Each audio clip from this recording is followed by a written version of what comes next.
Shalom, shalom bien-aimés, nous bénissons le Seigneur encore ce matin pour cette grâce qu'il nous a accordée, chers frères et sœurs, de partager encore ces moments merveilleux.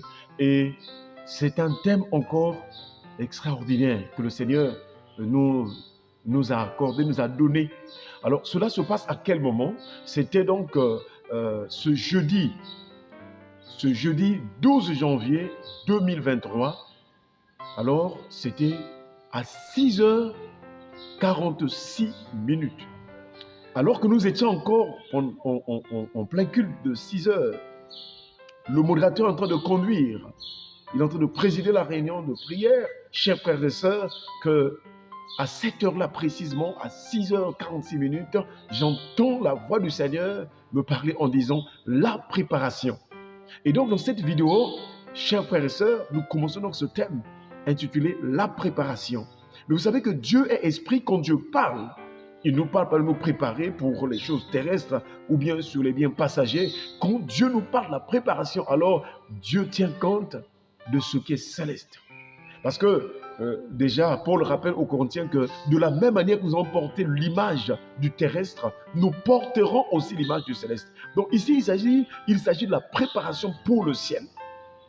Et quand le culte a pris fin, après, quelques temps après, les pensées commençaient à m'envahir. La pensée, le Saint-Esprit commençait à m'enseigner comment se préparer, ou encore du moins, quels sont les signes qui prouvent que nous sommes en train de nous préparer. Et ce sont ces signes-là que nous voulons parler, chers frères et sœurs.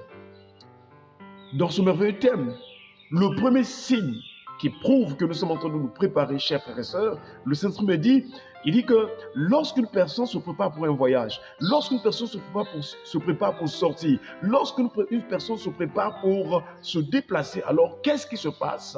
Alors, premièrement, la personne apprête les vêtements avec lesquels elle va sortir, les vêtements qu'elle va porter. Donc, le premier signe de la préparation, c'est préparer les vêtements. Alors, le problème, c'est de savoir, puisque nous sommes sur les choses célestes, alors, quels sont les vêtements pour le ciel? Quels sont les vêtements pour le ciel, chers frères et sœurs? C'est ça ce qui est important. Alors, comme nous ne pouvons pas parler de Dieu sans pourtant vraiment toucher à la parole de Dieu, Dieu est la parole, alors nous entrons dans les Écritures pour voir exactement quels sont les vêtements pour le ciel. Nous sommes donc dans Apocalypse chapitre 7. Apocalypse chapitre 19, à partir du verset 7 jusqu'au verset 8. Il est écrit, Apocalypse chapitre 19, à partir du verset 7 jusqu'au verset 8. Il est écrit, « Réjouissons-nous, soyons dans l'allégresse et donnons-lui gloire, car les noces de l'agneau sont venues.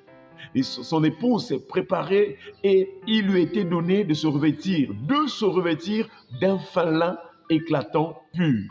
Car le fin lin, ce sont les œuvres justes des saints. » Oh, quelle merveilleuse parole! Lorsque l'apôtre Jean reçoit cette vision, il est en train de voir ce qui va se passer au ciel. Mais ne peuvent aller au ciel que ceux-là qui font partie de l'épouse, donc l'église corps de Christ, et aussi, chers frères et sœurs, c'est ceux qui ont revêtu, chers frères et sœurs, le fin lin. Jésus s'habillait en fin lin. Ce n'est pas pour nous dire que nous devons nous habiller en fin lin physiquement parlant, mais c'était un enseignement que Jésus donnait. Le fin lin ici, ce passage dit que ce sont les œuvres justes des saints. Chers frères et sœurs, le signe que nous préparons pour le ciel, nous devons chaque jour porter le fin lin. Nous devons chaque jour laver notre robe. Nous devons chaque jour nous préparer en faisant ce qui est juste. Et ce qui est juste, c'est la justice de Dieu. Ce qui est juste, c'est la volonté de Dieu. Nous devons apprendre chaque jour à prier le Seigneur afin qu'il nous donne de faire sa volonté. Chers frères et sœurs, Paul aux Éphésiens nous rappelle encore un texte dans Éphésiens chapitre 5, le verset 9 à 10. Il est écrit, « Car le fruit de la lumière consiste en toutes sortes de bonté, de justice et de vérité.